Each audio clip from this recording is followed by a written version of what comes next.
Grabación y voy a dejar entonces que comiences. Grabación en progreso. Buenos días, amigos de los viernes. Estoy acomodando mis cosas aquí. Tenemos de nuevo muchas cosas de qué hablar y se me olvidó cambiar la fecha en mi pantalla, pero bueno, vamos a comenzar con la legislatura del estado de Wisconsin. Entonces, si están aquí desde otro estado, entonces pueden irse por un café, porque vamos a estar aquí un buen rato. La asamblea está planeando terminar su sesión legislativa la próxima semana.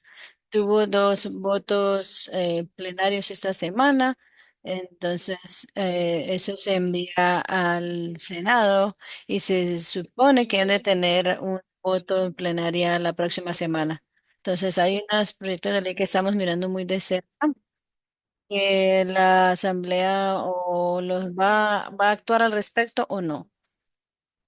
Y uno es los fondos adicionales que se necesitan para Food Share, que tienen que estar vinculados a una parte de la legislación existente que tiene una conexión presupuestal y esa conexión debe de pasar la asamblea la semana que viene.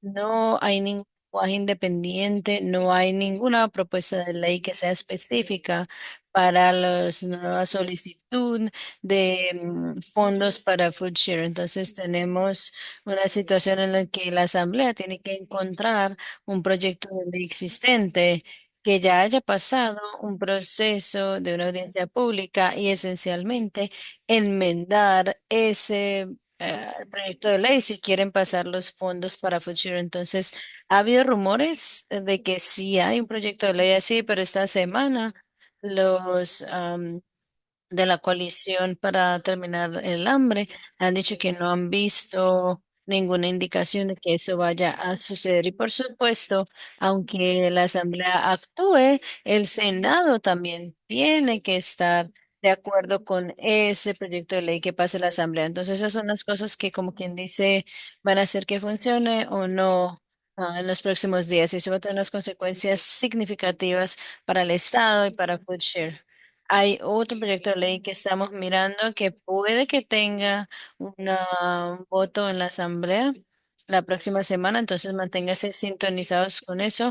Y el Senado también tuvo una sesión esta semana y pasó un proyecto de ley que será un problema para las personas con discapacidades, pensamos. Entonces, hay muchas cosas que están pasando y entre todo eso, el Comité de Financiero Conjunto está planeando reunirse en marzo y después de esa reunión de marzo, es poco probable que ellos vayan a regresar a juntarse de nuevo.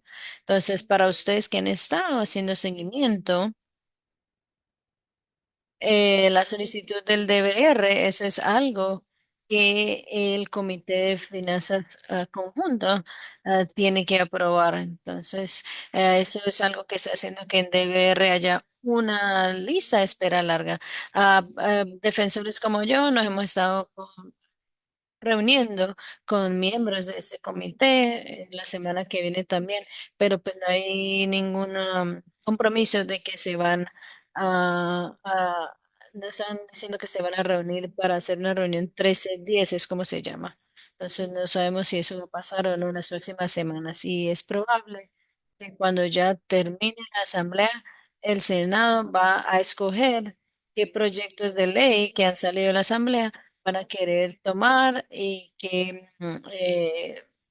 proyectos de ley tienen un componente de presupuesto que tienen que irse al Comité Financiero Conjunto y ellos escogen una reunión y consideran cuáles son los proyectos de ley que tienen un componente presupuestal y una 13 días al mismo tiempo. Entonces, en el próximo par de semanas vamos a saber la conclusión de algunos artículos bastante importantes para las personas con discapacidades.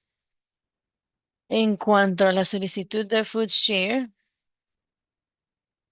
los que defienden a las personas del hambre tienen una conferencia este miércoles y pueden ver una publicación en varios artículos que salieron de eso, de esa conferencia de prensa, las personas con discapacidades. Yo fui una de las personas que habló por Survival Coalition y pueden ver ahí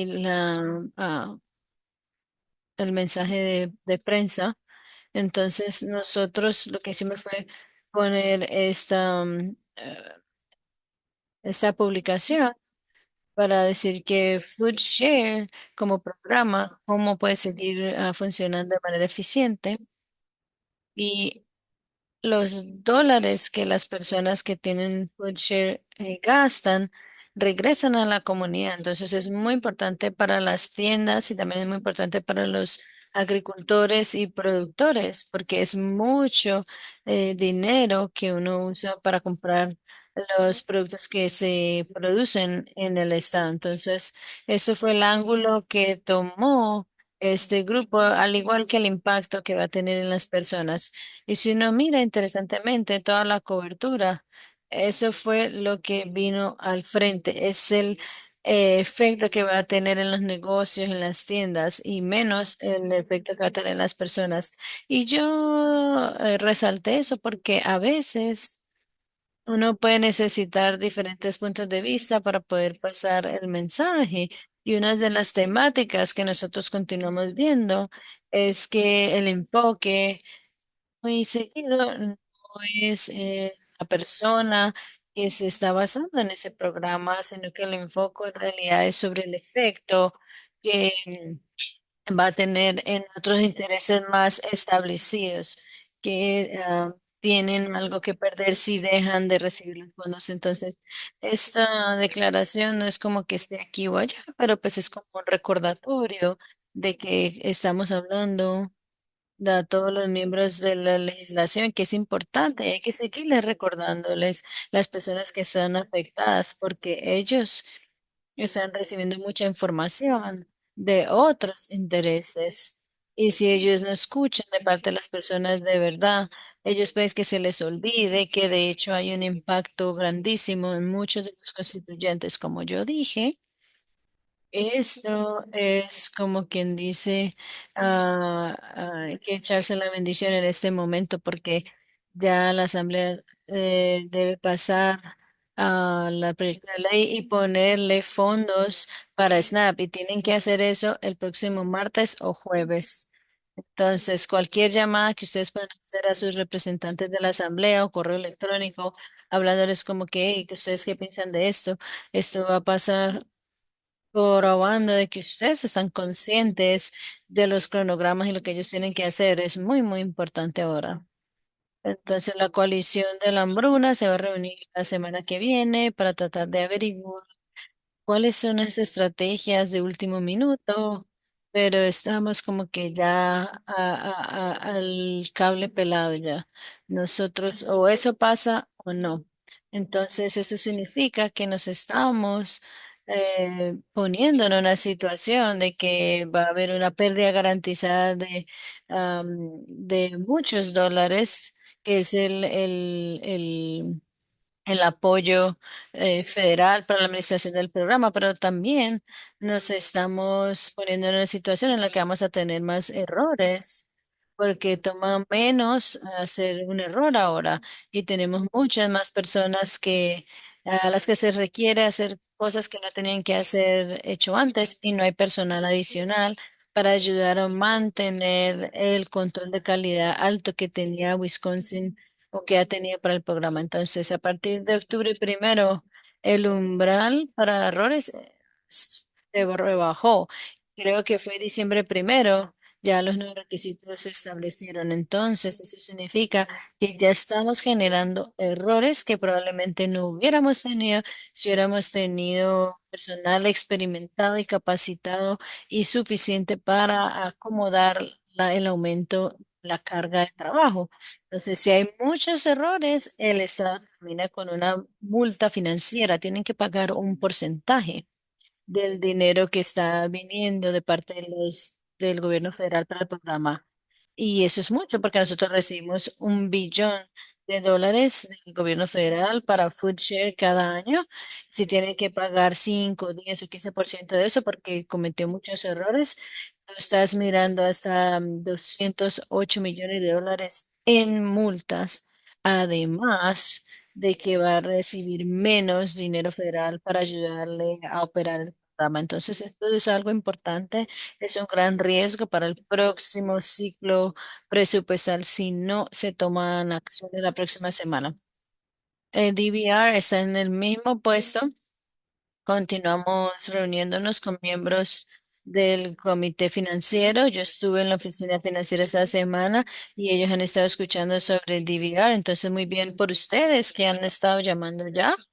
Y si ustedes no han hecho eso, una llamada al respecto, vale la pena. Y de nuevo, el Comité Financiero Conjunto es el actor en este caso.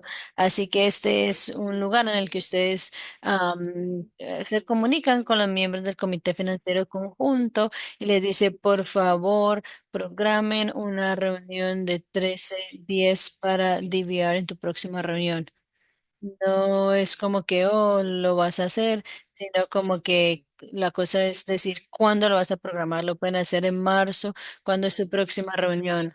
Porque como yo dije anteriormente, nosotros pensamos que marzo puede ser la última vez que esos miembros del Comité Financiero Conjunto se van a reunir como grupo y después de eso no está claro. Una de las cosas que nosotros estamos haciendo claro en nuestras reuniones es que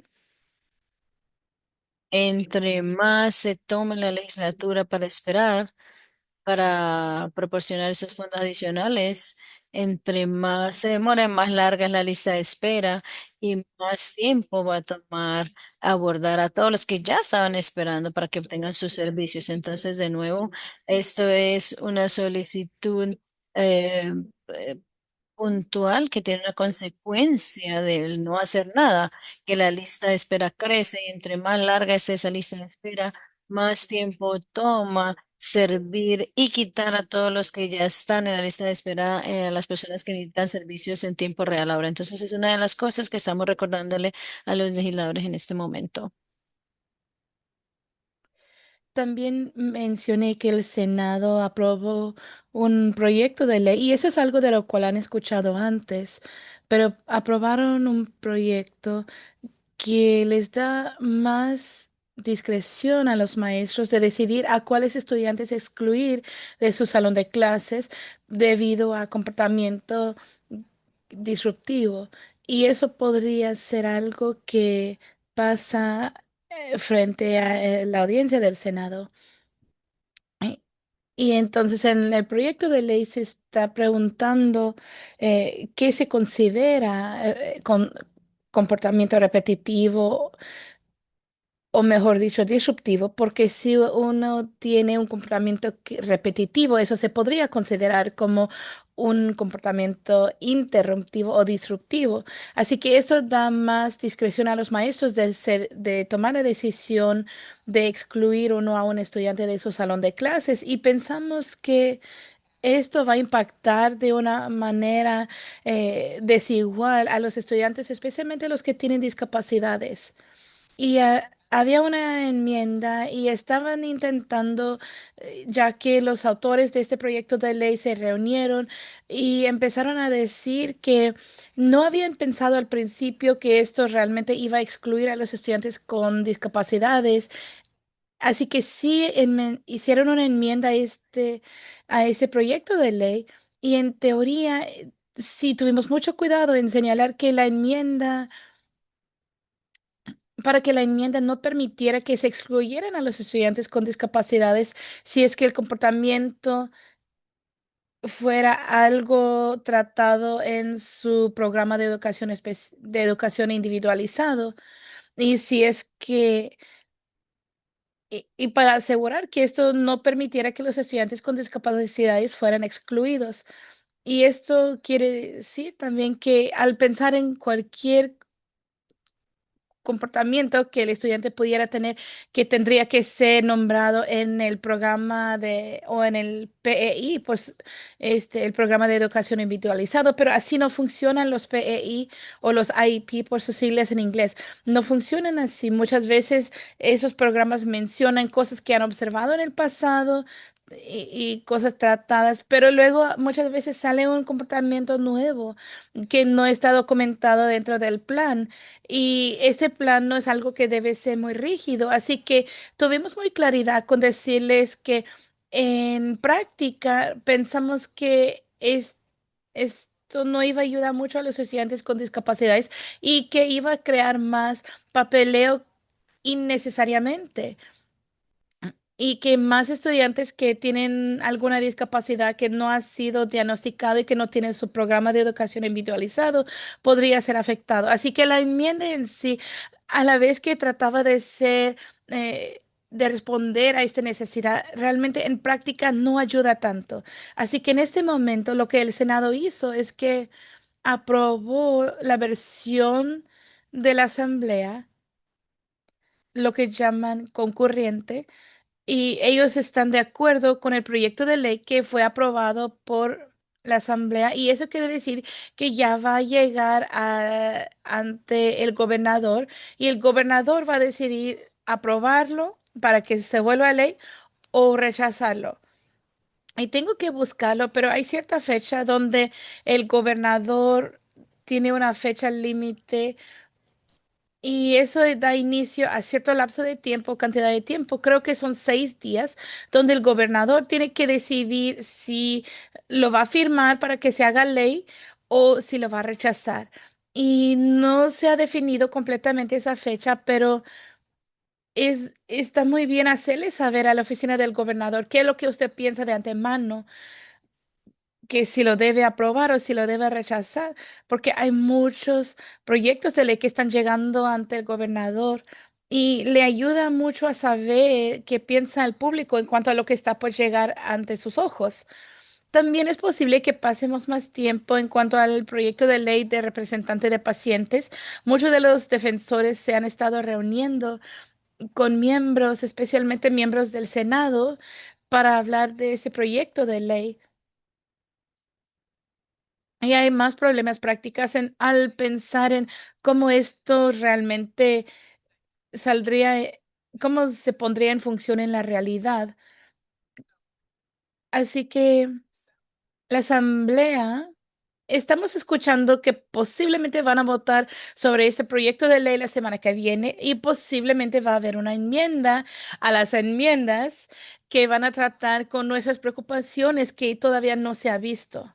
Así que de nuevo, ese es el momento y el punto donde hay mucha actividad frenética y muchas veces con un esfuerzo para lograr hacer algo, la consecuencia de hacer algo realmente no se piensa de antemano y creo que eso es un ejemplo de esto, de esa clase de asuntos y problemas. Ahora, siguiendo con lo del Congreso, sí ha habido actividad en esta semana en cuanto a una ley. eh, que fue presentado en la primavera del año pasado. Y en esa semana la Cámara de Representantes aprobó lo que le llaman la ley SAFE. Y para darles un poquito de conocimiento, Wisconsin tiene una coalición muy grande que es hecho de miembros muy diversos, inclusive organizaciones que defienden los derechos de las personas de la tercera edad, los que tienen discapacidades.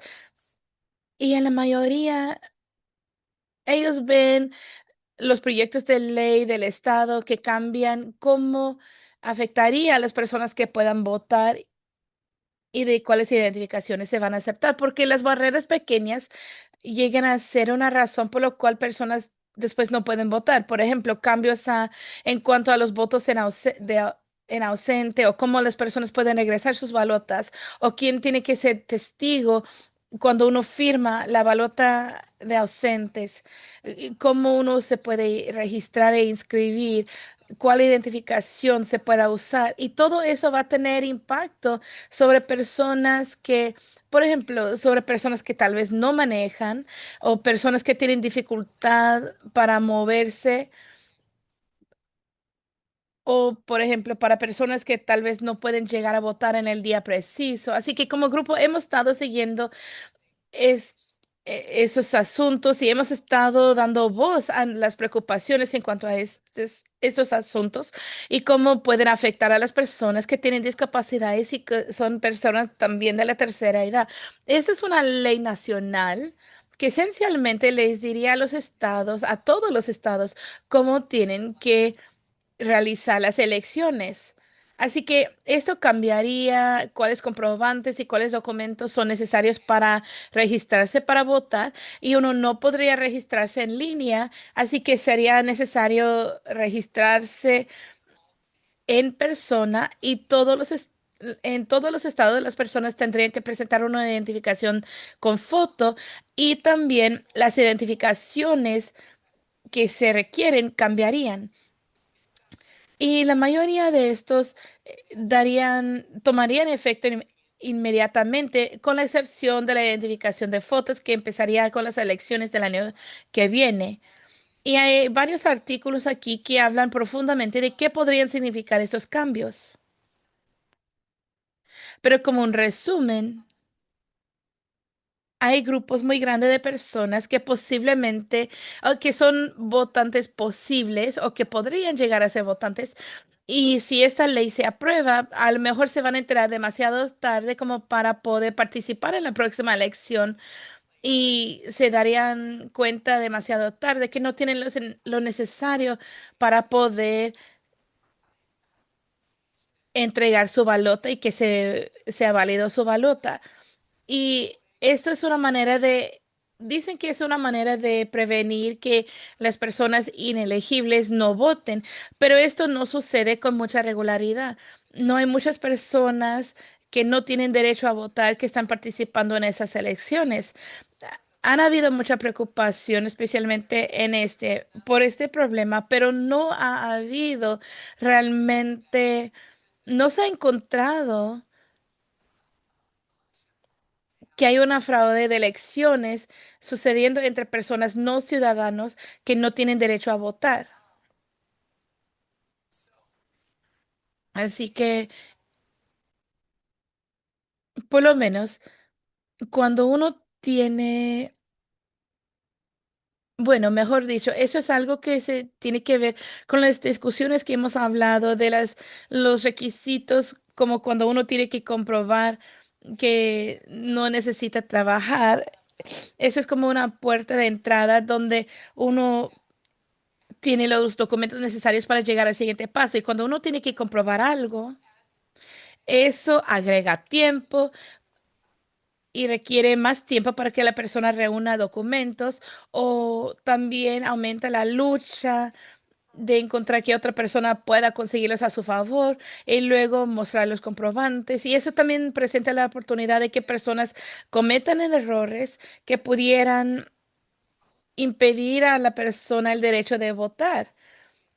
Así que en este momento hay 21.3 millones de votantes que no tienen acceso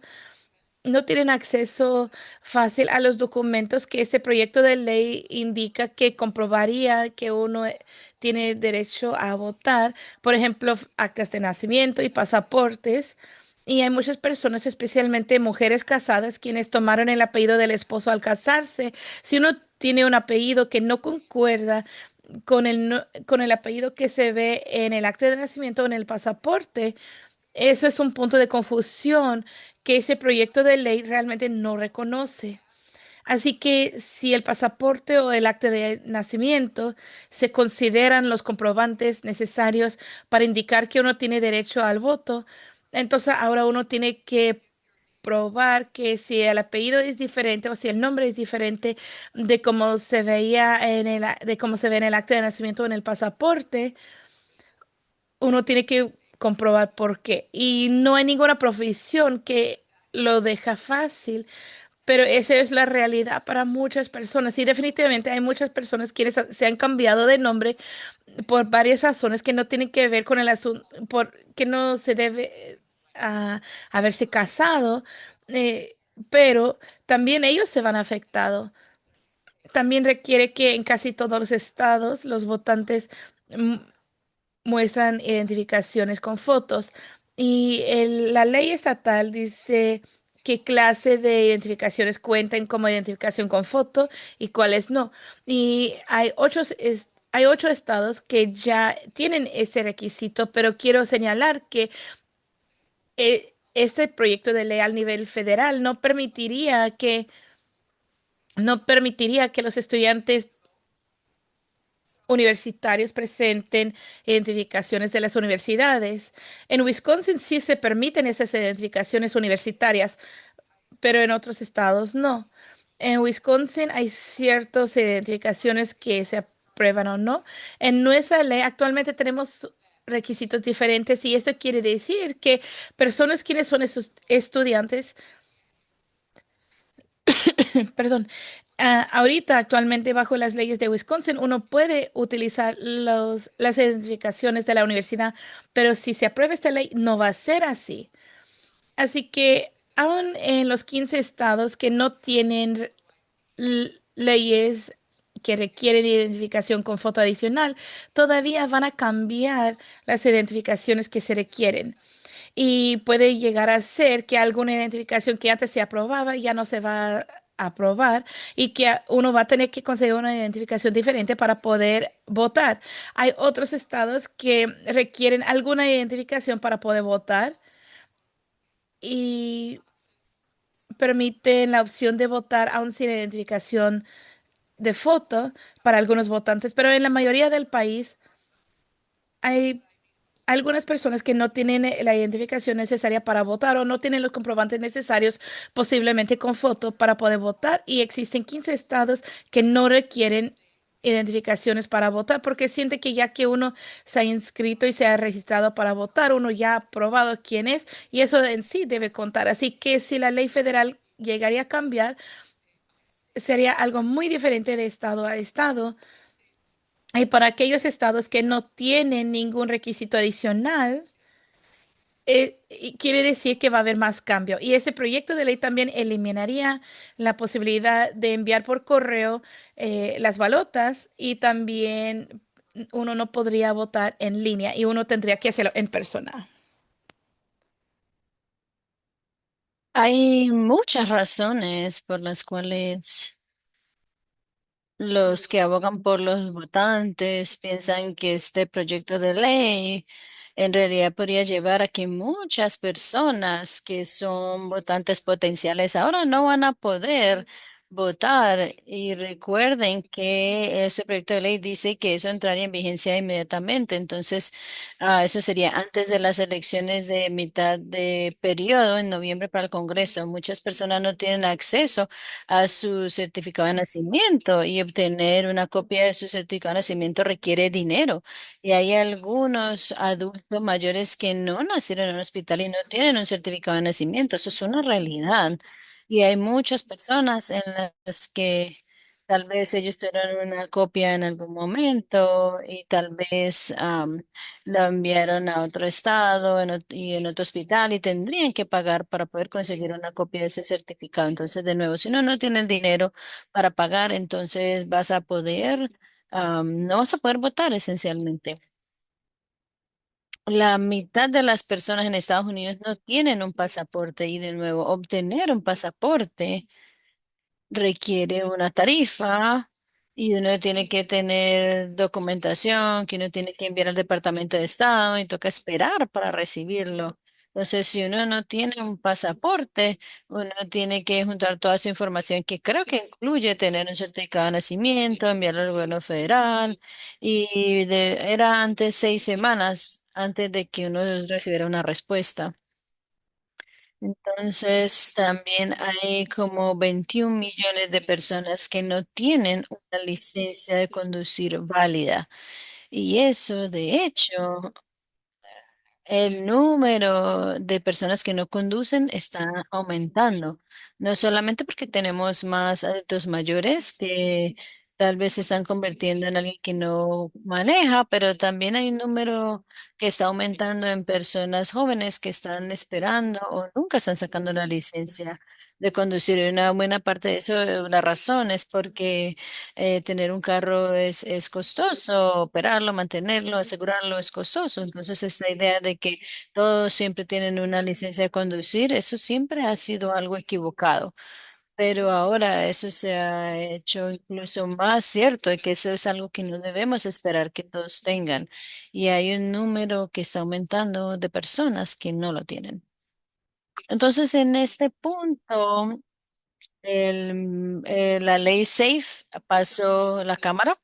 Hubo algo de conversaciones, por lo menos en la Cámara, de tratar de pasar la proyecto de ley en una manera en que pudiera evitar que tenga que tener 60 votos en el Senado para poder traer este proyecto de ley a votación. El Senado tiene una regla especial que requiere que 60 de los senadores aprueben un proyecto de ley para que pueda llegar a un voto. Y eso es una manera en la que uno puede detener legislación. Entonces, había discusiones en que querían pasar ese proyecto de ley diciendo que no necesitaban los 60 votos, tal vez solamente 50 votos de senadores que digan que sí. Entonces, parece que el Senado no está muy convencido de esa idea. Hay algunos senadores que están presionando esa idea, pero como que el líder del Senado no está emocionado a tratar de usar esa opción. Eso puede significar que este proyecto de ley que pasó a la Cámara no llegue a ningún lado en el Senado. Sin embargo, continúa habiendo presión sobre cambiar cómo las elecciones ocurren, cómo las elecciones federales ocurren. Entonces, este no es el único proyecto de ley que está allí afuera. Entonces, no es claro cuál es la opinión actual del Senado y si va a continuar así. Entonces, hay una gran oportunidad de contactar al Congreso y decirles exactamente por qué votar es muy importante para usted y las barreras que tú enfrentas ahora y por qué los cambios en la ley SAFE podría ser lo más difícil para usted. Creo que nos han proporcionado algunas preguntas aquí. Esas son preguntas para conversar la conversación, pero piense sobre su situación, la situación de las personas que usted conoce. ¿Qué tan fácil sería? Si usted es una persona que no conduce, cómo llegar a un lugar para registrarse, para actualizar su registro, cómo conseguir una identificación con fotos. Estos son algunos de los desafíos y barreras reales que las personas se enfrentan ahora. Y pienso que es importante que el Congreso entienda que las personas están observando y que ellos valoran su derecho a votar y que ellos ven que estos cambios pueden resultar en personas que no pueden votar. Este proyecto de ley está pasando en el contexto de muchas otras conversaciones que están sucediendo sobre las votaciones. Entonces, no es al proyecto de ley aislado y eso es parte de la razón por la cual lo estamos trayendo a su atención. En el último año, la Administración Federal ha intentado varias veces de influenciar cómo ocurren las elecciones estatales, las elecciones en general. Hemos hablado sobre algunas de estas cosas en el último año y hubo una orden ejecutiva que se firmó en marzo pasado que quería que los votantes comprobaran su ciudadanía en las elecciones federales. La ley SAFE, de hecho, hace eso, lo convierte en ley, ¿verdad? El Departamento de Justicia de Estados Unidos, al igual que muchas demandas en 24 estados, incluido Wisconsin, para obtener toda la información que tienen sobre los votantes. No han dicho qué van a hacer con esa información, pero de nuevo, el marco que han estado buscando es buscar a personas que no son ciudadanas que hayan votado. Esa es la retórica que han utilizado. Seguridad Nacional quiere que los estados miren cuáles son sus votantes por medio de una verificación de ciudadanía con una herramienta. Y la semana pasada el FBI tomó unas papeletas de una elección en Georgia, en un almacén donde las tenían guardadas. Estaban tratando de buscar evidencia de fraude en las elecciones del 2020, hace 6 años, y han estado litigando eso muchas veces y se ha encontrado de que no hubo fraude electoral en el 2020. La semana pasada el presidente Trump dijo que quería nacionalizar las elecciones en un podcast y encargarse las votaciones. En otras palabras, tener los oficiales federales encargados de las elecciones en 15 lugares. No dijo qué lugares en particular, pero ha habido un patrón de estar usando como objetivo las administraciones de ciertos estados que no están alineados con las prioridades de la administración. Y la semana pasada, los oficiales de las elecciones estatales fueron invitados a una reunión y eso es bastante inusual. Fueron invitados por oficiales, agentes federales, incluyendo el FBI, para hablar sobre las preparaciones de las elecciones del 2026. Todo esto no es normal porque es muy claro bajo la Constitución de los Estados Unidos que la responsabilidad de las elecciones pertenece a los estados. Los estados son los que se encargan de las elecciones para los oficiales que tienen puestos estatales, los miembros del Congreso que son elegidos para representar a todo el estado en el Congreso en las elecciones presidenciales. Entonces, el gobierno federal en realidad no tiene ningún papel en que los estados decidan cuándo y cómo hacen las elecciones para oficinas que en realidad están enfocadas en el estado en sí, como la legislatura estatal, gobernadores y otras cosas. Y los miembros que están eligiendo para representar al Estado en Congreso, la única elección en la que en realidad todos los estados están decidiendo, tú sabes, como que a quién le van a dar sus votos del colegio electoral, es la elección presidencial. Entonces, la Constitución de los Estados Unidos es muy clara que los estados son los que establecen el tiempo, el lugar y la manera de las elecciones para el Congreso. El Congreso puede cambiar esas regulaciones. Pero la retórica que se está discutiendo aquí es muy diferente. Esto se aleja de, uno puede cambiar lo que se requiere para las elecciones para el Congreso, pero se pone un poco lodoso si toca decir como que está dirigiendo a los estados a que hagan sus propias elecciones. Entonces, esta retórica parece que está cruzando una línea diferente, porque no le está urgiendo al Congreso. El presidente no está urgiendo al Congreso a que establezca requisitos adicionales de las elecciones, pero activamente están diciendo que quieren un papel federal en la administración de las elecciones que están actualmente realizadas por los estados. Además de votar, bueno, ahora es el tiempo en el que el Congreso está empezando a pensar sobre qué más está haciendo legislativamente entre ahora y las próximas elecciones. Esta semana ha habido algo de rumores de que el Senado está pensando sobre hacer cambios a IDEA y esto alarma a los defensores porque parece que hay algunos cambios que los senadores quieren realizar que tal vez no serían necesariamente malos, pero cuando uno abre la ley, los defensores están preocupados de que hay muchos otros proyectos de ley que tendrían entonces la oportunidad de que los metan en esa mezcla y podrían enmendar IDEA mucho más de lo que era la propuesta. Entonces, Senator Cassidy es la jefa perdón, él es el jefe de Comité de Salud, Educación, Trabajo y Pensiones. Y él tiene una idea de que quiere enmendar idea para clasificar dislexia como una categoría aparte. Pero también hay otros proyectos de ley que quieren cambiar idea y en una manera más significativas. Y los defensores son conscientes de que eso puede que no sea muy bueno.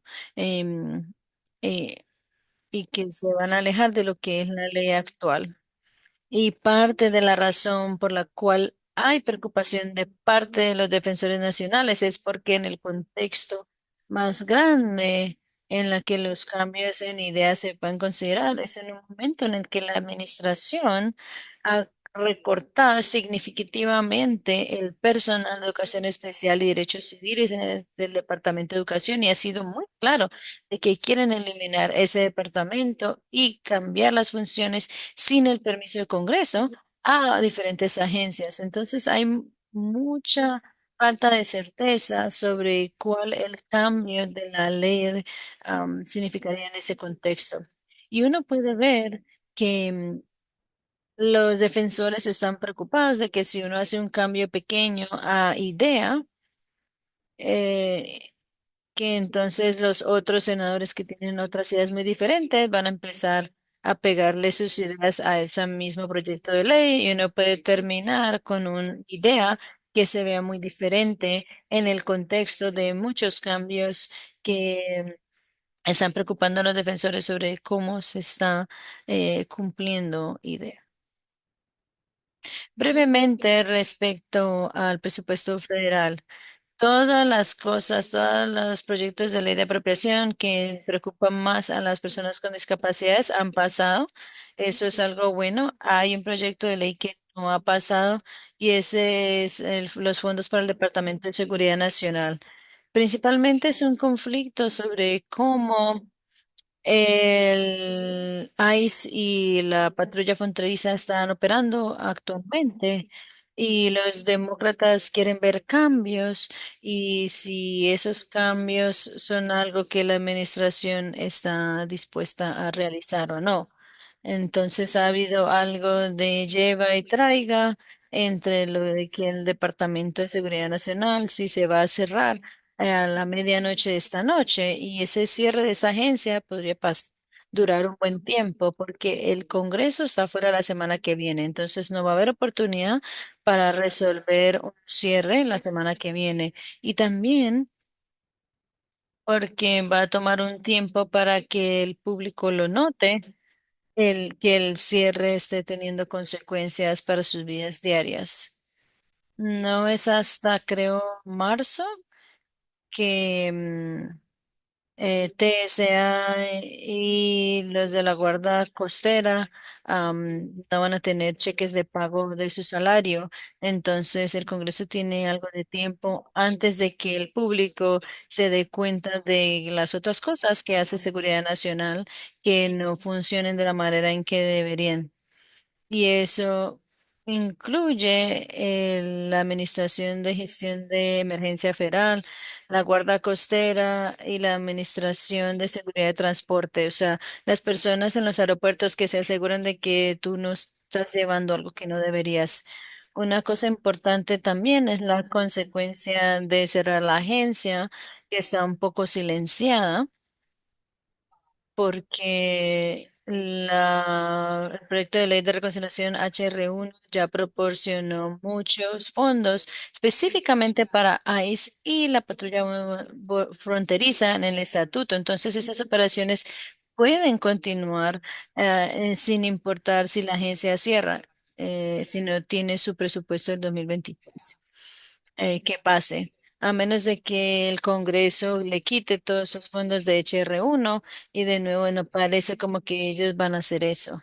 La otra razón por la cual eso es importante es otra cosa que el Congreso, con lo que el Congreso tiene que lidiar, ¿verdad? Entonces, si la atención está aquí, eso significa que no está enfocada necesariamente en otras cosas que pueden ser importantes para las personas con discapacidades, como la cantidad de tiempo que el Senado de hecho tiene para hacer trabajo en plenaria es limitado. Entonces, entre más cosas tienes que necesitan tiempo en plenaria, entonces solamente hay cierto tiempo de plenaria y limitan lo que se puede hacer. En esta semana, la administración,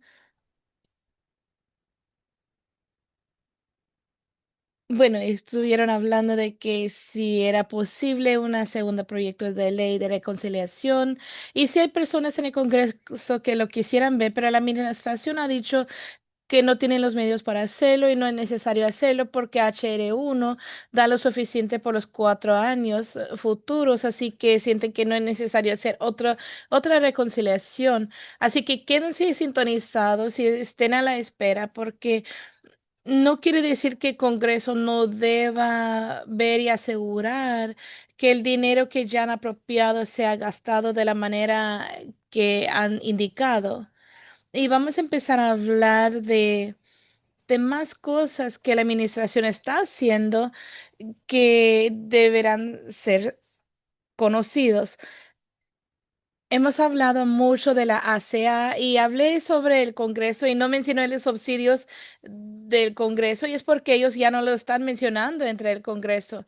Yo creo que el asunto de los subsidios ya ha terminado, no se van a extender. Así que ahora vamos a empezar a ver los impactos de los cambios a la ACA.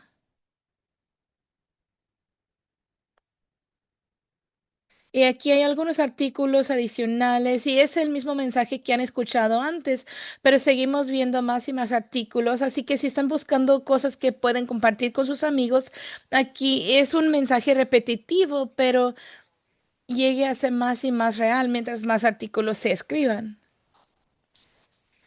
Y también es interesante que en este mensaje en especial entraron más profundamente a lo que se sabe de los datos existentes. Wisconsin no es uno de los 19 estados que que controlan su propio intercambio de seguros médicos y no se publicaron tantos datos como otros estados, pero solamente viendo los 19 estados que sí tienen su propio intercambio, todos están viendo menos inscripciones comparados con el año anterior y muchos estados también están viendo muchas cancelaciones. Pueden ver aquí que personas quienes el año pasado tuvieron un plan y luego este año cancelaron el plan, el 83 el 83% en Colorado cancelaron su plan y también inclusive en Idaho, en Virginia han visto más de lo doble de cancelaciones. Otros estados están viendo cambios muy dramáticos dentro de ciertas edades y, y grupos, por ejemplo, los que se encuentran en la edad media y no en la tercera edad, son las personas que tienen las primas más costosas y los jóvenes sobre quienes sí se depende para mantener las primas más bajas para todos, están terminando con su cobertura como nunca antes, comparado con otros grupos y otras edades. Y en California, donde sí hay muchas personas que participan en el ACA, ha visto una reducción de 32%. Así que también es importante saber que los clientes existentes optan por planes de un costo menor, pero que tienen deducibles mucho más altos. Y ahora estamos viendo que no es que nada más las personas están dejando su cobertura en la última diapositiva también vimos que muchos simplemente ya no se están inscribiendo para un plan, pero ahora también vemos que personas se están inscribiendo en un plan que cuesta menos porque es lo único que pueden pagar y eso sí importa porque esas personas quienes están tomando ese plan se están arriesgando pensando que no van a tener gastos médicos o que van a dejar de ir al médico porque no lo van a poder pagar. Así que vemos más personas quienes se están yendo de la ACA, menos personas se están anotando y personas quienes antes tuvieron mejor cobertura, ahora están tomando planes de menos cobertura. Y eso quiere decir que posiblemente menos personas perdón, mejor dicho, va a haber más personas que necesitan utilizar los servicios médicos, pero no van a tener los medios por pagarlo. Y pueden ver aquí que algunos estados, por ejemplo, 73% de las personas en California, quienes cambiaron su plan, quienes pasaron de una cobertura más alto a una cobertura que le llaman de bronce, un plan inferior. Y eso es quiere decir que hay menos cobertura y van a haber más gastos médicos que se tiene que pagar del propio bolsillo de uno. Y hay más proveedores médicos que están ya viendo recortes en el Medicare para el año que viene, especialmente para personas que no tienen seguro médico, ya que personas están yendo de la ACA, están dejando sus planes o que no tienen los planes suficientes o quienes tienen planes que cubren menos. Y ahora hay personas, hay otros estados y otros planes que cubren menos. Van a haber más, un porcentaje más grande de personas que tienen seguro, pero que no pueden pagar por el cuidado que sí necesitan. Y a la vez la CMS, Centros para los Servicios de Medicaid, están pensando cambiar las reglas. Y eso cambiaría cómo los planes de la ACA y del Marketplace, cómo funcionan. Y eso quiere decir que algunos de los cambios a las reglas podrían resultar en esencialmente hacer que esos planes cubran menos y trataría de obligar a las personas de tomar un plan de cobertura catastrófica en vez de esos planes de bronce. Así que estén al pendiente porque creo que vamos a escuchar más de esto en el futuro. Pero es importante saber que hay cambios de cómo los planes de la ACA funcionan dentro de la HR1. También ya hemos perdido los subsidios y también ahora hay indicaciones que las personas se están yendo del marketplace estando o están tomando menos cobertura, a la vez que se está proponiendo una regla que trata de incentivar, de premiar que haya menos personas cubiertas por esos planes. Y también hay algo escrito aquí por un médico y creo que sí es pertinente para este grupo y para muchas personas, porque hay muchas personas que tienen condiciones continuas, sea si son condiciones crónicas o si son enfermedades progresivas. Es importante saber que aun si una persona tiene seguro médico y si tiene un plan que cumple con la ACA, las compañías de los seguros médicos están encontrando maneras de ofrecer planes de seguro médico para pacientes a un costo alto, pero de una manera que los pacientes realmente no reciban acceso al cuidado que necesitan o de que sea tan difícil que no pueden acceder al cuidado necesario. Y las compañías de seguro médico saben quiénes son los clientes más costosos que cubren y están tratando de limitar la cantidad de médicos dentro de sus redes que tratan a los pacientes con las enfermedades más costosas. Pueden ver aquí algunos de los criterios, por ejemplo, las condiciones que requieren medicamentos más costosos o más visitas más frecuentes, co- consultas más frecuentes. Lo que esto quiere decir es que si uno tiene una compañía de seguro médico que tiene una red que es tan pequeña que esas personas, que esos especialistas no pueden ver a la cantidad de personas que necesitan de sus servicios. Los pacientes no van a poder recibir los servicios aunque tengan seguro médico porque no van a ver lo suficiente de proveedores médicos que los puedan ver. Y prácticamente, si uno no puede acceder al cuidado médico que necesita sin salirse de la red, al acceder a los servicios fuera de la red, quiere decir que los servicios van a costar muchísimo más y posiblemente va a querer decir que las personas van a tener que ir hasta más lejos para obtener acceso a un proveedor médico o se va a tardar más tiempo para que los proveedores médicos los puedan ver. Y hay que pensar también en qué puede resultar en estos retrasos o de las demoras de recibir atención médica. También pensando otras cosas que están haciendo, un reembolso menor y otras presiones financieros, son maneras que están tratando de desanimar a los proveedores para tratar de que no vean a las personas más enfermos de toda la red. Están tratando de imponer reglas con las que nadie puede cumplir. Y esto quiere decir que las personas no van a unirse a la red. Y esas estrategias, todas esas cosas son cosas que hacen más difícil que las personas que posiblemente creen que sí tienen un plan que cumple con la ACA, cosas que piensan que cubren con condiciones preexistentes, pero en realidad va a ser más difícil que ellos puedan tener acceso al cuidado necesario o después de un par de meses encuentran que no pueden recibir lo que necesitan, así que dejan de utilizar su plan médico.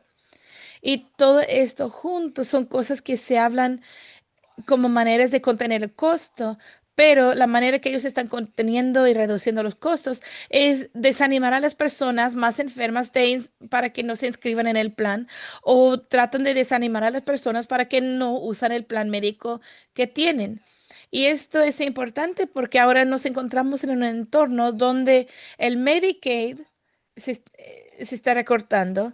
Hay tanta discusión de los gastos que cuestan demasiado, de los costos que son demasiado altos y de y que esto no funciona para los pacientes. Y si una persona sigue la economía, y si es una persona que tiene estudios en en la economía, la persona a una persona que tiene que enfrentar los gastos médicos o tiene que pagar más o van a tener que tratar con todos los líos y todos los dolores de cabeza para obtener acceso al cuidado médico y dentro de un sistema donde hay tantas cosas que están sucediendo de varias maneras y que afectan las maneras, de múltiples maneras, de cómo las personas tienen acceso a su seguro médico, a veces se puede sentir que las personas más enfermos, quienes necesitan más atención médica de una manera más continua,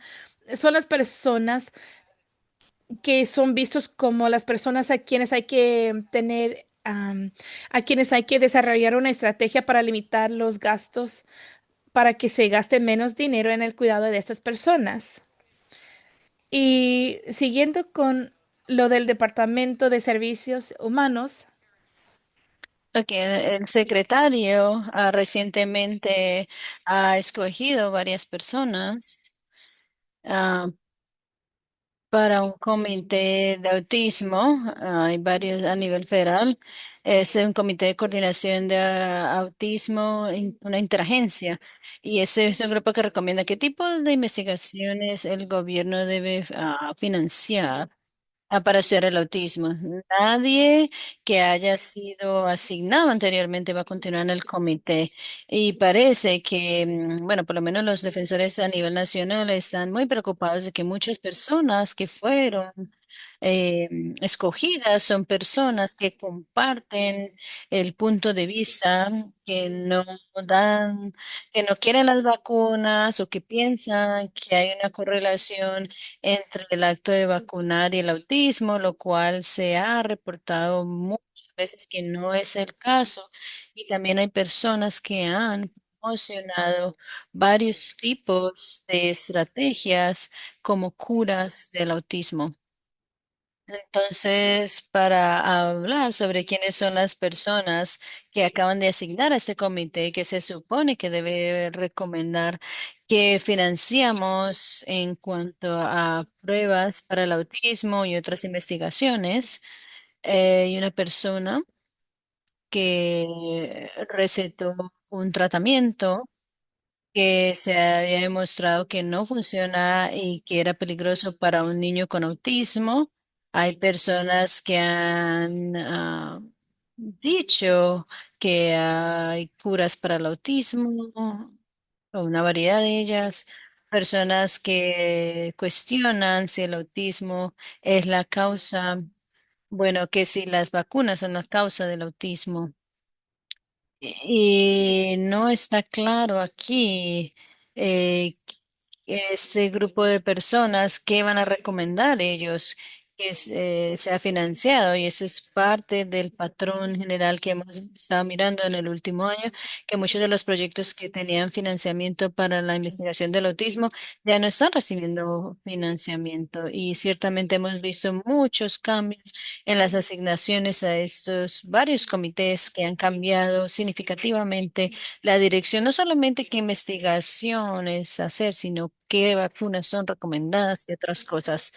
Hemos hablado sobre el caso continuo en el juzgado, sobre si el ICE y puede usar los datos de Medicaid. Los hospitales están empezando a decir que están muy preocupados por esto. Muy pocos inmigrantes tienen acceso a Medicaid en cuanto a ser parte de un programa de Medicaid. Las personas que no son ciudadanos generalmente no son parte de Medicaid. Sin embargo, el Medicaid de emergencia, que es el lugar en el que los hospitales reciben reembolsos del costo de tratamiento de emergencia para inmigrantes que no califican para cobertura de Medicaid. Entonces, por más de una década, los hospitales han dicho, sí, tu información no se va a compartir, pero ahora oficiales de deportación tienen acceso a la información de Medicaid que están inscritos en todos los 28 estados. Y ustedes pueden ver en este mapa cuáles estados son. Esas son las casillas grises en el país. Entonces hubo 22 estados que demandaron y Wisconsin fue uno de ellos. Esos son los estados en azul que dijeron, un momento, ¿qué vas a hacer con esos datos, esa información de Medicaid? Nosotros tenemos preocupaciones sobre proporcionar todo tipo de cosas que ustedes van a usar para diferentes propósitos. Y no está claro en este momento cómo esta agencia de Medicaid está garantizando que sus estados azules en el mapa, que sus datos no sean compartidos con ICE en el momento. Hubo una orden judicial que dijo, bueno, pueden compartir algo de datos, pero no todos los datos. Y ese caso continúa, pero hay muchos expertos que están muy preocupados porque es muy difícil saber cómo la administración está cumpliendo con la orden del juez cuando está recibiendo los datos. Entonces falta claridad incluso en los estados en los que hay un caso continuo sobre qué información se está usando. Y ahora los hospitales están empezando a estar más preocupados sobre qué le decimos a los pacientes porque ya no tienen la certeza de que puedan decir lo que han estado diciendo en los últimos 10 años, de que su información personal no va a ser compartida y también hay muchas preocupaciones de que eso significa que las personas que necesitan cuidado de emergencia, que no tienen certeza sobre su estatus, no van a buscar ese tratamiento, esos cuidados, la atención. Este artículo compartió que más o menos 50% de los servicios de salas de emergencias que accesan esas personas son para el nacimiento, o sea, las personas que son inmigrantes que están dando a luz a ciudadanos. Eso es lo que se gasta en Medicaid de emergencia. Entonces, hay algo como una falta de certeza real en algunos de los estados que están demandando. Y no soy segura que vamos a obtener mucha claridad, pero pues se les dice que incluso cuando hay un caso el juzgado, no es claro qué se va a hacer mientras tanto. Mientras tanto, la administración continúa hablando sobre continuar la presión sobre el Congreso para supervisar cómo la administración está tomando decisiones sobre los fondos. De nuevo, la administración está quitando dinero que ya ha sido apropiado, que ya ha sido asignado. 600 millones de dólares para 4 estados. Pueden ver cuáles son esos estados, porque ellos han decidido que el dinero que antes se les había asignado no cumple con no se alinea con sus prioridades actuales. Al mismo tiempo, también están quitando o están diciendo, ya no te vamos a dar casi 1 billón de dólares de fondos para el transporte, de nuevo, de los mismos 4 estados. Entonces, en realidad, Esto es un patrón continuo en el que están tomando dinero que ya se había asignado o previniendo que ese dinero vaya a algún lado y parece que están haciendo esto con ciertos estados solamente y esos ciertos estados puede que tienen diferentes prioridades políticas que la administración parece ser que eso es una temática recurrente. La idea de fraude también ha surgido una y otra vez y eso se ha estado usando ampliamente para hacer el caso para la fuerza migratoria, pero también recorta programa. Nosotros escuchamos esa retórica en los últimos años de que el fraude, el desperdicio y el abuso era una de las declaraciones que se repetían una y otra vez mientras el Congreso debatía sobre qué tanto dinero recortar al Medicaid durante el proyecto de ley de reconciliación. Y hemos visto que se ha usado varias veces para hacer cortes a otros programas de beneficios públicos, incluyendo SNAP, vivienda, y se empieza a hacer como un patrón. Y ciertamente fue algo que se mencionó cuando ICE fue a Minnesota.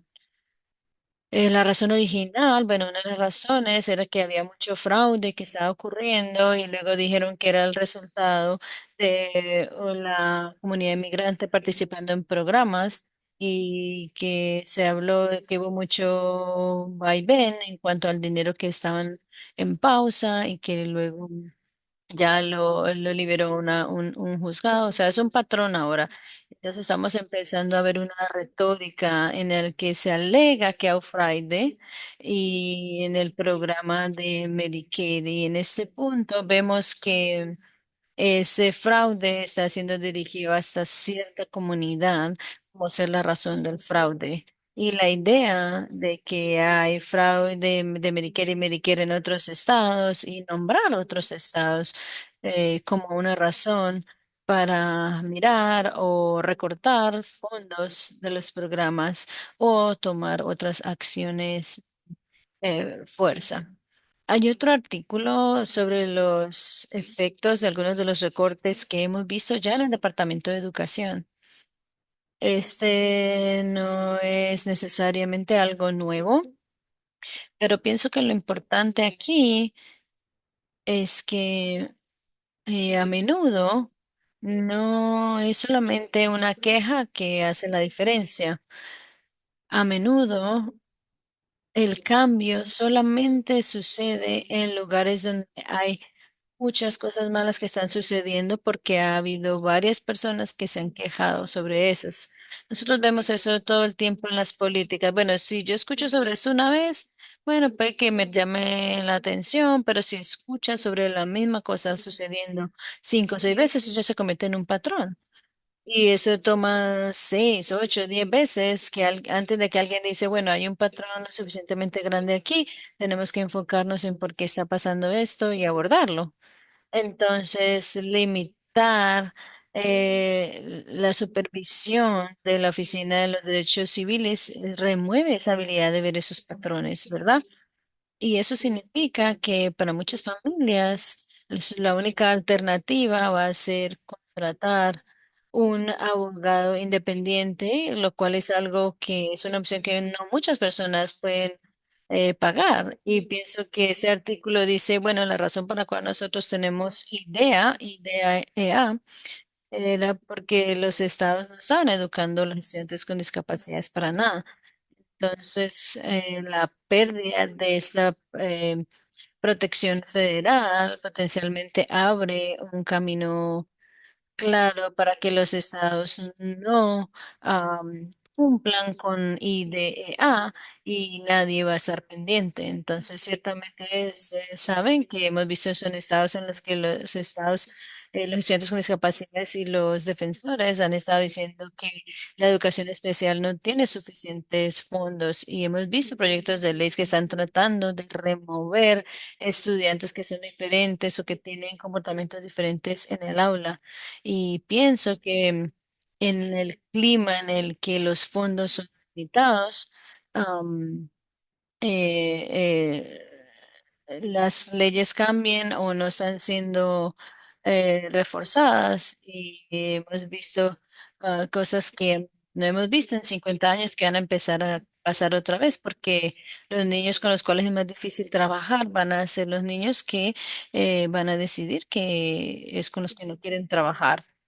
Hay otro cambio en una regla federal que estamos observando.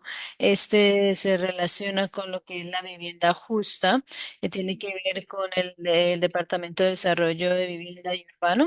Entonces, ahorita hay una política que hace que sea ilegal que le rechacen la vivienda a ciertos grupos de personas. O sea, está evitando que haya discriminación en la vivienda. Y uno de los grupos que frecuentemente discriminan las personas con discapacidades. Entonces, la regla que quieren cambiar, o sea, lo que están proponiendo es que va a ser más fácil para los arrendadores no decir por qué le están negando la vivienda a alguien, lo cual esencialmente hace que sea más fácil que ellos discriminen ciertos grupos de personas porque no van a tener que decir por qué están rechazando darle la vivienda a alguien. Sería mucho más difícil comprobar para las personas que sufrieron discriminación.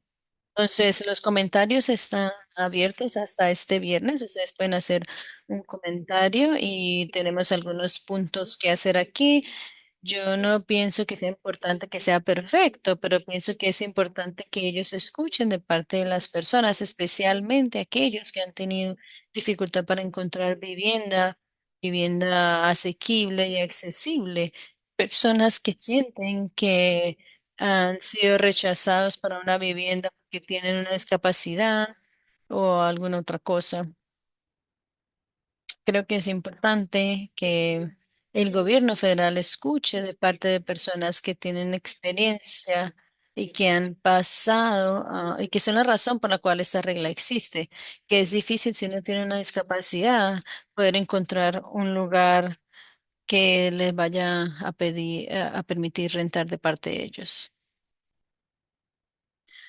Otro cambio que está sucediendo aquí, y esto de nuevo fue otra parte de la política que fue incluida en el proyecto 2025, es una regla que la primera administración de Trump tuvo establecida que se llama Schedule F y esencialmente cambiaría un grupo de personas que son servidores civiles servir y hacer su trabajo a lo largo de administraciones, o sea, tienen protecciones de que los vayan a despedir automáticamente porque ellos tienen un papel que no es asignado. O sea, la intención es que ellos no, de alguna manera no son políticos, simplemente tienen que hacer el trabajo del día a día del gobierno, como quien dice, hacer eh, eh, que ellos sigan funcionando. Entonces, la regla clasificaría muchos en posiciones diferentes para que no estén protegidos por el servicio civil. Ya, y entonces no tienen ningún derecho a apelar si son despedidos y sus quejas no irían a una agencia independiente, sino que tendrían que ser lidiadas internamente en la agencia para la que trabajan, la cual es administrada por personas asignadas políticamente. Entonces, eso está causando que estén muy preocupados muchos trabajadores federales, como 50.000 empleados federales podrían ser afectados por esta nueva política que entraría en efecto el 8 de marzo. Entonces, para darles una idea, hay más o menos 4.000 personas que son asignadas por el presidente ahora en esa fuerza laboral y esas personas asignadas eran las únicas que podían ser despedidas por cualquier momento, por cualquier razón, en cualquier momento. Y ahora están expandiendo el número de empleados que podrían ser despedidos por cualquier razón, en cualquier momento. Y eso es importante para las personas con discapacidades, debido a que realmente nosotros hacemos mucho trabajo civil, que son responsables por enviar las subvenciones a los estados. Y muchos como que un trabajo no tan glamuroso que necesita pasar, pero que nadie sabe qué pasa, que se aseguran de que los programas que uno conoce en los días diarios, pues que continúen recibiendo los fondos o que la documentación sea procesada de acuerdo con la ley y que se sigan las leyes. Esos son los tipos de personas que tal vez entonces cambien a que se puedan despedir por cualquier razón en cualquier momento. Y ciertamente vemos muchos empleados federales que se van. El estimado es 250,000 que ya se fueron en el primer año de esa administración o que los han despedido. Y muchos de esas personas tenían mucha experiencia que va a ser difícil reemplazar. Han estado allí mucho tiempo y sabían cómo otra razón para la cual los servidores civiles tienen personas que han estado allí mucho tiempo, para que haya algo como de continuidad. Hay gente que sabe cosas que puede ayudar a las nuevas personas que están llegando a que aprendan esas cosas. Y cuando uno tiene mucha experiencia, que todos se van al mismo tiempo, significa que la oportunidad para errores o para que las cosas se hagan de una manera que no es exactamente como se ha estado haciendo antes, o de acuerdo con la ley, pues eso sube.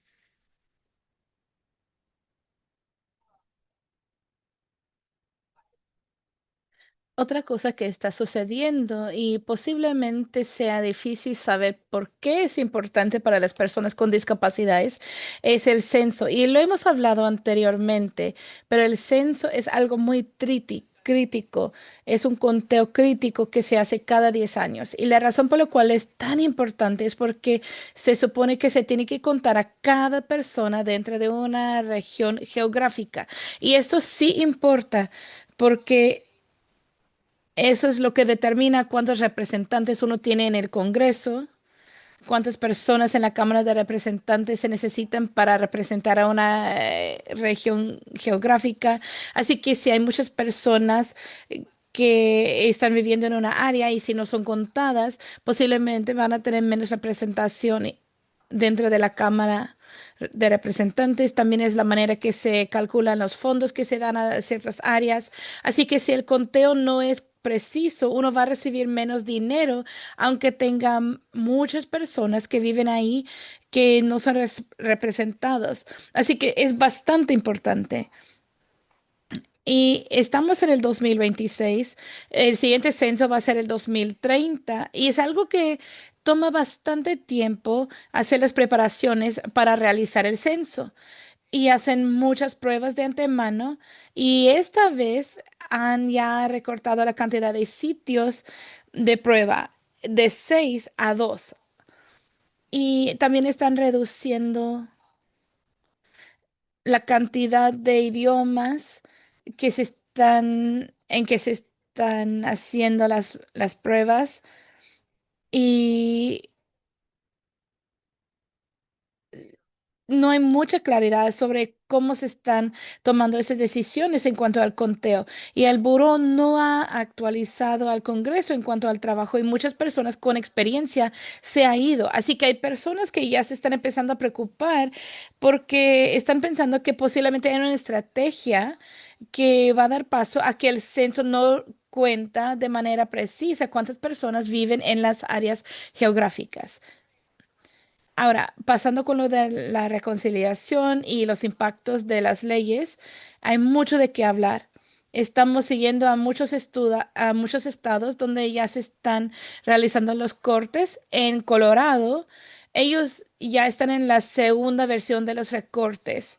Entonces, ya hicieron los primeros recortes ya que la HR1 pasó, eso automáticamente dio paso a que se redujo el ingreso de fondos y ahora están viendo s- una segunda versión de recortes y uno de los recortes que van a hacer es que van a recortar los fondos y el pago que se da a los cuidadores familiares que cuidan a algunos de los adultos más vulnerables que necesitan cuidado y atención 24 horas al día, los 7 días de la semana. Hay ciertos estados que permiten pago a ciertas personas de la familia que cuidan de personas con necesidades muy severas de atención. Y el Departamento de Servicio de Salud en Colorado estuvo intentando aprobar un récord este recorte a través de un comité y el comité no lo quiso pasar a votación porque escucharon de muchas personas a quienes iban a ser afectados directamente por los recortes. Ahora, han dicho que de igual manera van a seguir adelante con los recortes y parece que ahora en esta vez no se va a hacer siempre porque escucharon directamente de las personas. Así que hay dos cosas que podemos aprender. Número uno es que cuando las personas enfrentan las consecuencias de qué significan los recortes en cuanto a los impactos a la familia individual y los individuos en sí, hacen que los que hacen las leyes hagan una pausa. Sin embargo, también es una lección en la perseverancia, porque los recortes que, hi- que hicieron en este momento no dijeron que no siempre los van a hacer, sino que están diciendo que no los van a hacer en este momento y que van a esperarse hasta el próximo presupuesto. Así que esos padres con éxito han hecho saber su caso de que no deben sufrir una reducción del pago y inmediatamente de plazo corto sí han ganado, pero no es de largo plazo. Y también hay que saber que si no recorten en esta misma categoría, es posible que ellos tomen y hagan recortes en otras áreas. Y eso quiere decir que igual va a afectar a las familias, pero de otra manera diferente. Y sí, es necesario que las personas de la tercera edad no se ven en contra de las personas con discapacidades, porque muchas veces la persona necesita servicios múltiples del Medicaid. Entonces, por ejemplo, ¿qué tal si se preservan y se evitan recortes en una categoría de servicios que una persona necesita? Posiblemente sí se evitan esos recortes, pero posiblemente van a haber recortes en otros servicios que sí necesitan y que de igual manera la persona, debido a los recortes, no va a poder mantenerse viviendo en la comunidad donde viven. Otra propuesta que se ha hecho es uno que limitaría la cantidad de horas de que los padres como cuidadores podrían ser pagados y los limitarían a 56 horas. Y sí, de hecho, esto quiere decir que recortarían las horas de algunos padres a la mitad. Y muchas personas estuvieron diciendo, yo trabajo más de 60 horas por semana y ya soy parte de la exención de proveedores en la comunidad. Si usted es uno de esos padres de Wisconsin, no está solo. Sepa que esto es una realidad para personas en otras partes del país. Y en Colorado hay un grupo de personas y una categoría de personas que tienen necesidades muy altas. Los padres sí pueden ser pagados. Y, y el Estado se ha dado cuenta que no hay otros cuidadores que se pueden contratar y están llegando a darse cuenta que si no fuera por los padres y los miembros de la familia, no habría quien cuidar al paciente. Y se están dando cuenta que es más barato pagar a los padres comparado con poner a la persona en una institución. Así que esa propuesta intentó recortar la cantidad de horas que se podrían pagar a los padres y los padres dijeron, pueden limitar mis horas y eso quiere decir que si me limitan mis horas o voy a tener que pagar, si voy a tener que trabajar sin ser pagado o voy a tener que regresar a trabajar por la falta de ingresos.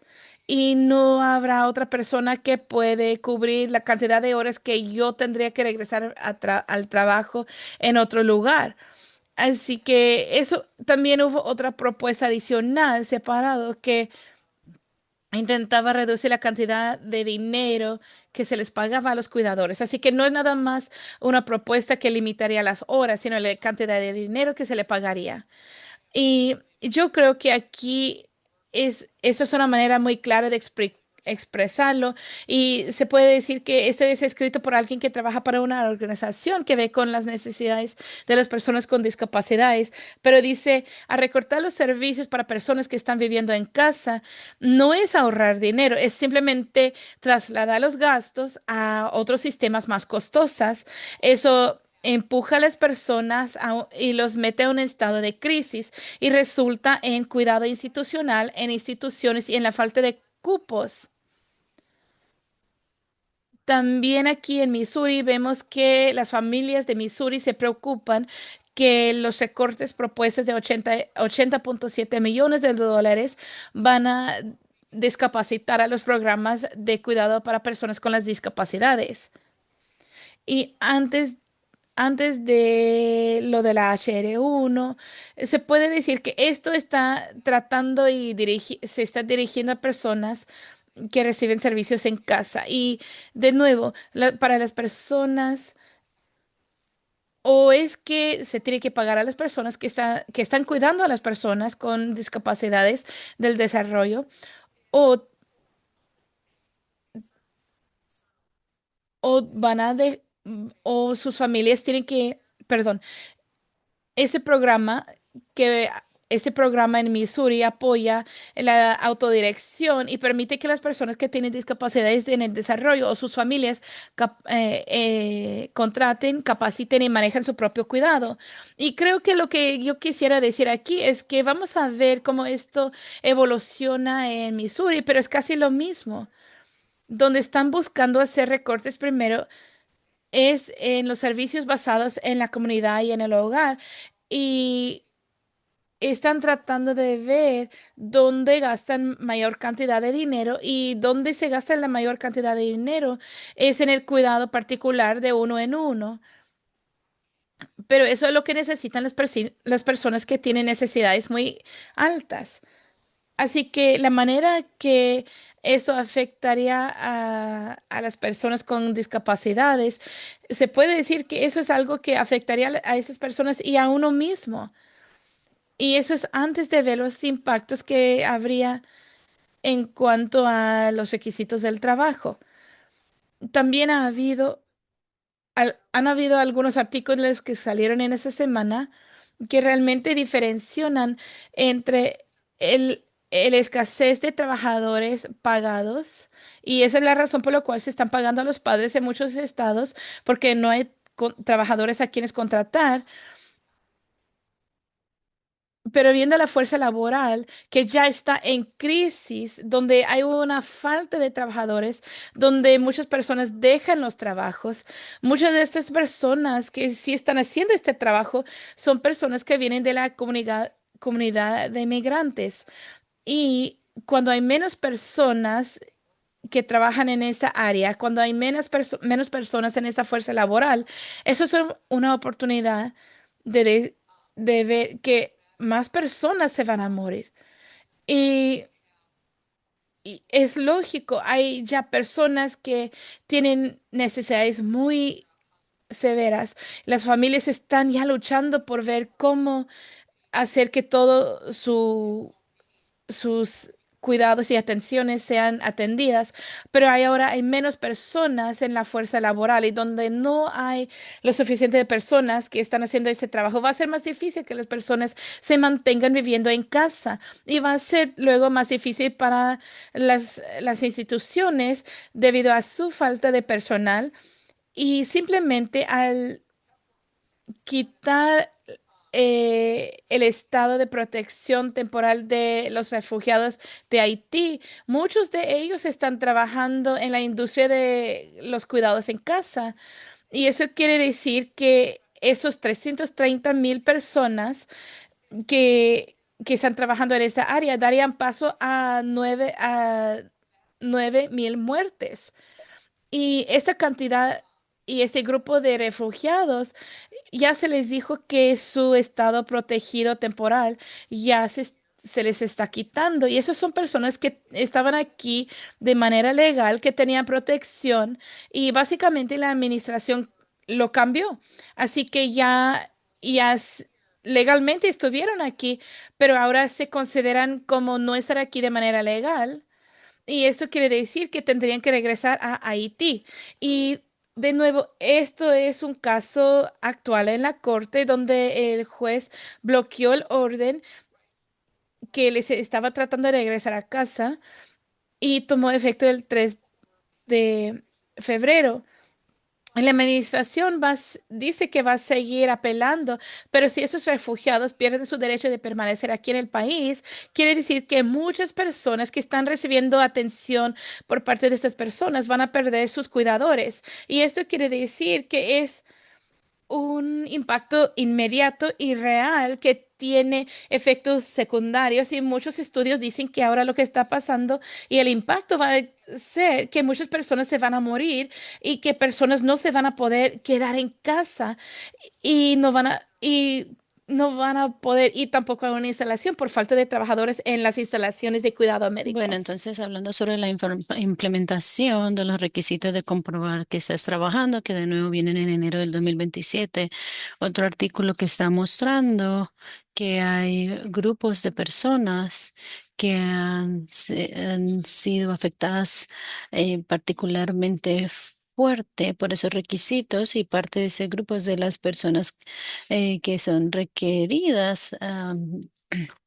Son discapacitadas o tienen condiciones que se convierten en barreras para trabajar. Creo que eso no es una sorpresa, pero el número de personas que están como que no son suficientemente mayores para ser un adulto mayor, pero no están jóvenes es bastante alto, entonces es como que estas personas que están en mediana edad son como los que están más probablemente que estén en Medicare porque han salido de la fuerza laboral o están trabajando tiempo parcial porque se están cuidando a otro lado. O sea, muchos de esos son cuidadores sin pago que están apoyando a algún adulto mayor en su familia o a un familiar con discapacidades. Son personas que tienen condiciones ahora que están limitando su habilidad para poder trabajar la cantidad de horas que se requiere. Entonces, creo que de nuevo, cuando piensas sobre la fuerza laboral de cuidados que no son suficientes ahora y el cómo les afecta pagar, tenemos a tener menos de esos trabajadores porque inmigrantes que pierdan su estatus, pierdan su capacidad para estar en el país, además de limitando la cantidad de pago para los miembros de la familia que están siendo pagados ahora. Además, esos requisitos de trabajo que están afectando a las personas que son cuidadores sin pago, que se han salido de la fuerza laboral, estas cosas juntas van a sentir que dramáticamente va a cambiar o disminuir la capacidad de que las personas puedan ser cuidadas en su hogar. No es una cosa, es todas estas cosas juntas que están pasando al mismo tiempo. Puede que haya algo de verdad de que aunque no están diciendo como que, oh, esto está en contra de las personas con discapacidad específicamente, al hacer todos estos cambios, realmente quita los apoyos que las personas tienen para poder mantenerse en su lugar. Bueno, entonces con eso voy a detenerme esta semana. Solamente tuvimos un par de comentarios, en realidad no hubo muchas preguntas, creo que ya estamos bien para irnos. Vamos a ver si hay algo más. Ah, hay una pregunta, que sea algún condado en específico que vaya a afectar primero, no estoy segura a qué se refiere.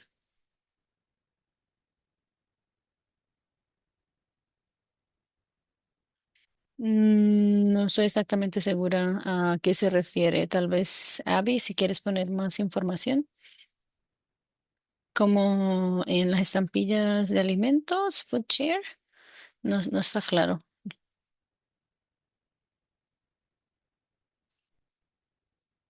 Jeremy, oh, para lo de los requisitos de trabajo. Esos requisitos van a aplicar a las personas en Badger Care que están entre 18 y 24 y 64 años de edad, que no tienen un hijo dependiente de menos de 14 años de edad. Y esos requisitos entran en efecto en todo el país, en todos los estados, en todos los condados en enero 1 del 2027. Hay personas con discapacidades en Badger Care que muchas de las personas que tienen un diagnóstico principal de salud mental, al igual que personas que han adquirido discapacidades que no tienen una determinación de discapacidad, hay personas con discapacidades del desarrollo intelectual que están en Bayer Care, que son muy funcionales para cuidados a largo plazo, muchas personas con condiciones crónicas y continuas o complejas médicamente que están en Bayer Care y ahí hay muchos cuidadores sin pago y con pago, que esos son los que tienen su acceso a la atención. Entonces son las personas que están en ese rango de edad que no tienen un dependiente menor de 14 años, van a estar sujetos a esos requisitos de trabajo a partir del 1 de enero del 2027. Bueno, Jeremy va a hacer seguimiento enviándoles el video y el mensaje posterior, que quería que les dijera eso. Bueno, muchas gracias por asistir. Recuerden, no tenemos reunión la próxima semana, pero regresaremos la semana del 27, ojalá con un resumen grande de lo que pasó o lo que no pasó en la asamblea, con unos pasos de acción a nivel estatal, al igual que también muchas cosas de lo que hablamos a nivel federal. Bueno, muchas gracias.